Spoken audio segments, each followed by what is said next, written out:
The Lexington community lost its school superintendent last Friday with the passing of Manny Caulk. He leaves behind a loving family, hundreds of co-workers, and an enduring legacy of working to improve the lives of the Fayette County students and teachers who relied on his leadership.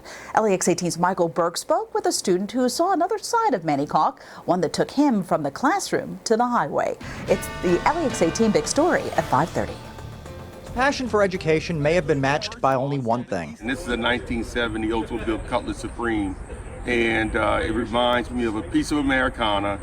I'm a car enthusiast. Fayette County School Superintendent Manny Caulk passed away over the weekend. Cause of death remains unknown, but we certainly knew his purpose for living, his family, cars, and his desire to create the best possible educational experience for every person in his district. He built a community with anybody that he interacted with.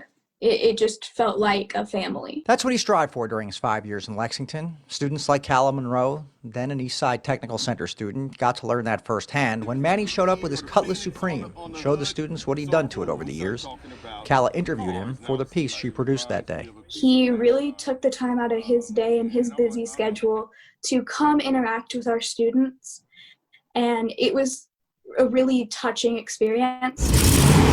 He'd rev that engine for the school's other car lovers, and whether behind the wheel or behind his desk, he was never called Mr. Caulk. He introduced himself as Manny, and I tried to call him Mr. Caulk, and he said, "No, call me Manny." Or you could always use what was his favorite term of endearment. He's like, "Oh, partner, check this out. I did this to my car last year." On the day he brought that car to Eastside Tech, the principal was absent.